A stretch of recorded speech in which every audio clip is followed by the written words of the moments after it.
Assalamualaikum warahmatullahi wabarakatuh. Saya Alvina Rahmatullah dari kelas Teknik Informatika Nonrek.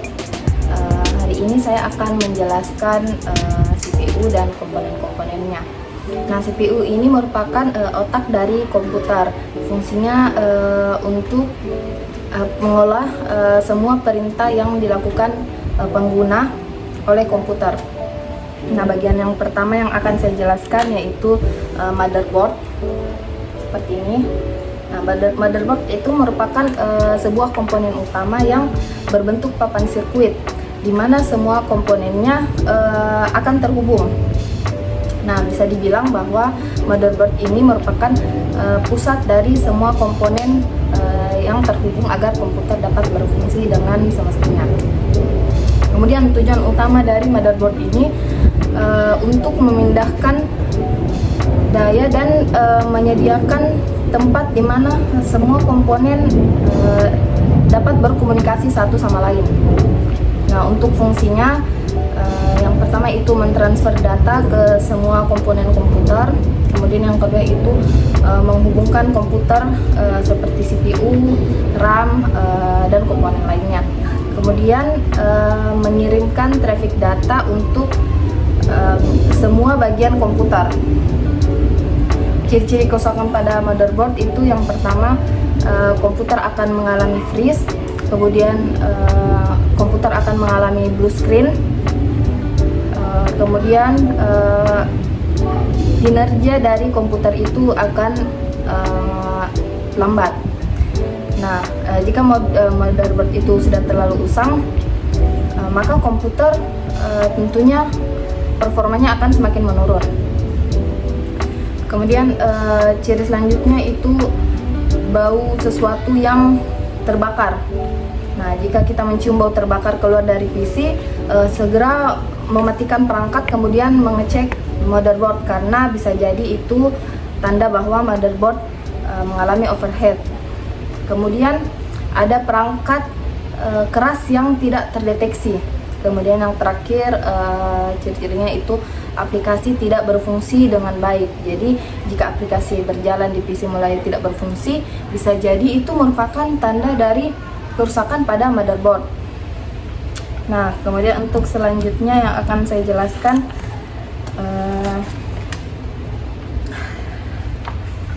hard disk. Nah, seperti ini penampakannya, hard disk atau SSD. Nah, hard disk ini merupakan komponen keras yang berfungsi untuk menyimpan semua konten. Jadi untuk dokumen, foto, musik, video, dan lain-lain itu tersimpan di hard disk ini. Hard disk ini dapat berupa eksternal maupun internal. Hard disk merupakan perangkat penyimpanan data non-volatif. Nah, non-volatif ini berarti perangkat penyimpanan akan tetap mempertahankan data yang tersimpan meskipun perangkat utama dimatikan. Jadi walaupun komputer dimatikan, data akan tetap aman selama berada di hard disk ini. Nah, fungsi hard disk yang pertama yaitu tentunya untuk menyimpan data software. Kemudian untuk backup data. Kemudian tempat menyimpan database, kemudian menyimpan berbagai file. Nah, ciri-ciri kerusakan pada hard disk. Ciri-ciri kerusakan pada hard disk itu yang pertama, kinerja komputer tentunya akan lambat. Kedua, muncul suara aneh pada hard disk. Kemudian data atau file tidak terdeteksi atau mengalami kerusakan atau tidak dapat dibuka. Kemudian yang keempat, blue screen. Kemudian muncul kode-kode aneh. Kemudian muncul kode error dari laptop atau komputer. Kemudian overhead pada hard disk yang dapat menyebabkan hang pada komputer. Selanjutnya saya akan menjelaskan tentang prosesor. Nah, prosesor ini biasanya terletak di tengah-tengah motherboard. Nah, prosesor ini merupakan komponen utama atau otak dari komputer. Jadi prosesor terletak tepat di tengah motherboard. Prosesor ini memiliki fungsi utama bagi seluruh operasi perangkat komputer karena semua perintah dimulai dari prosesor. Nah, makanya kenapa memilih prosesor yang baik itu sangat mendukung pekerjaan komputer dan tentunya sangat penting bagi pengguna komputer. Mulai dari pekerjaan sederhana seperti mengetik di Word, membalas email, bermain game, membuat data, atau mengolah grafis, semua dilakukan pada komputer dan diproses oleh prosesor ini. Nah, fungsi prosesor yang pertama yaitu mengolah perintah yang masuk kemudian dikeluarkan dalam bentuk output, misalnya gambar, tampilan. Kemudian yang kedua, memastikan komputer bekerja dengan baik. Kemudian menjalankan proses informasi pada komputer. Kemudian memberikan perintah kepada tiap komponen. Kemudian menjalankan proses informasi pada komputer. Kemudian menunjang kegiatan spesifik komputer. Nah, untuk ciri-ciri kerusakan pada prosesor ini, yang pertama, komputer akan mati total. Kemudian restart secara terus-menerus. Kemudian tidak dapat membuka aplikasi tertentu. Kemudian komputer seringkali mati sendiri. Jadi tanpa adanya peringatan, komputer akan mati sendiri. Kemudian black screen itu tanda prosesor rusak. Salah satunya tidak dapat menyala ketika tombol power ditekan, namun layar itu tidak menunjukkan aktivitas apapun atau berwarna hitam saja. Kemudian selanjutnya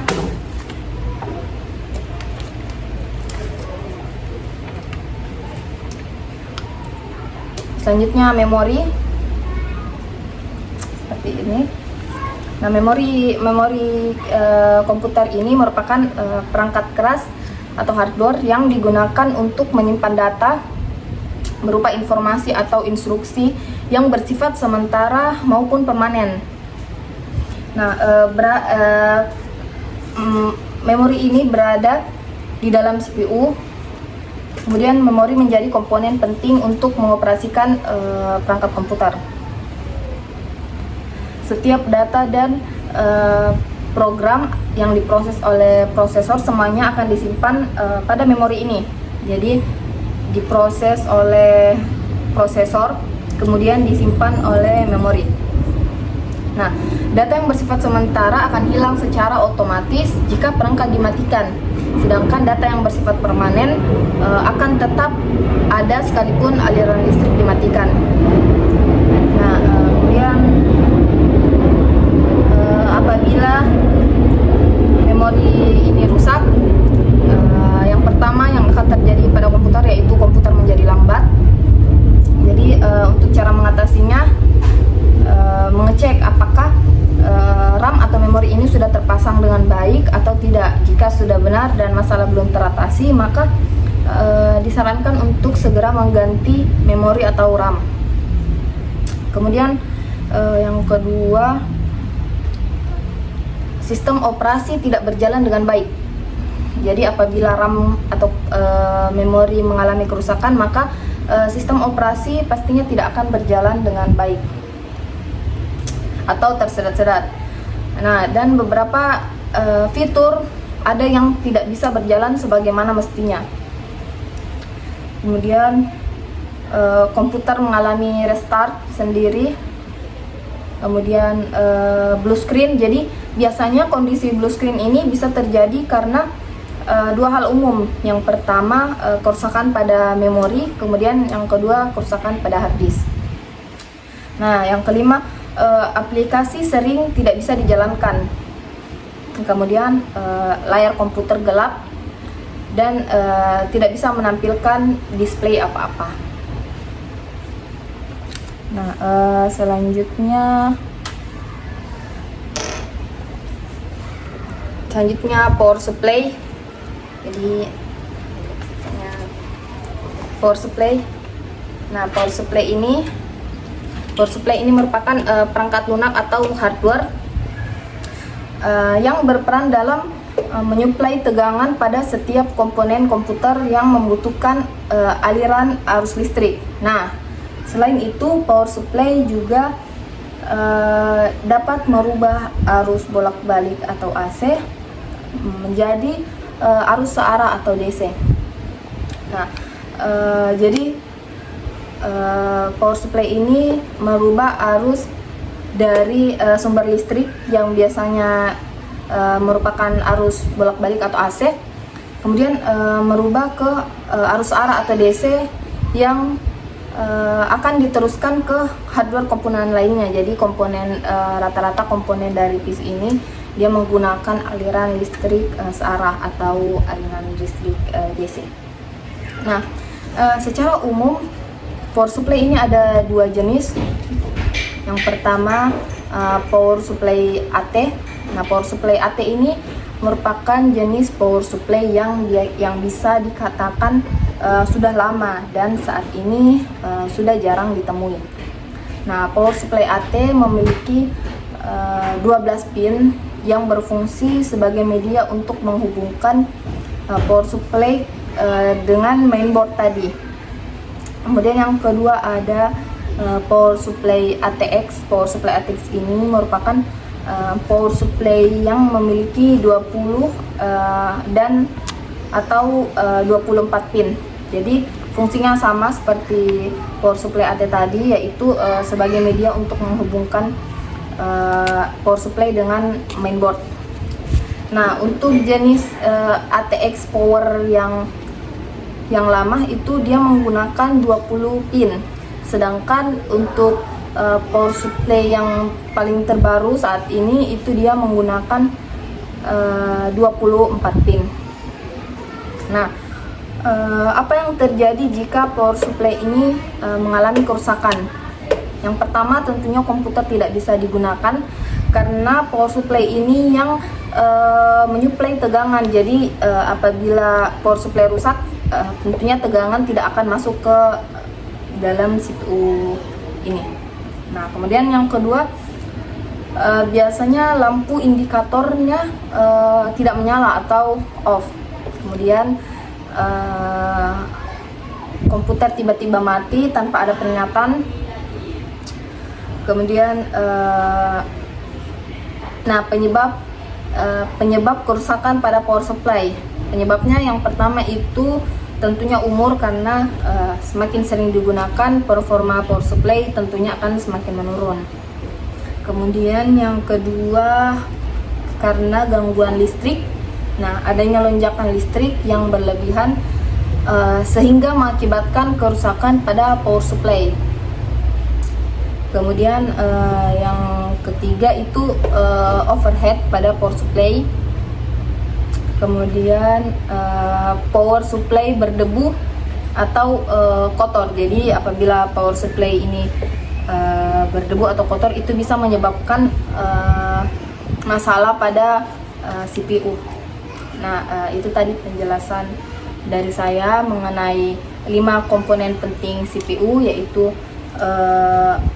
memori, hard disk, mainboard, prosesor, dan power supply. Jadi 5 komponen ini merupakan komponen yang sangat penting dan harus ada pada CPU, karena komponen itu memiliki fungsi masing-masing yang tentunya sangat berpengaruh pada kinerja dari CPU maupun PC Anda. Sekian presentasi dari saya. Apabila ada kata-kata saya yang salah atau penjelasan yang kurang jelas atau kurang dimengerti, saya mohon maaf yang sebesar-besarnya. Terima kasih banyak telah menyimak presentasi saya hari ini. Assalamualaikum warahmatullahi wabarakatuh.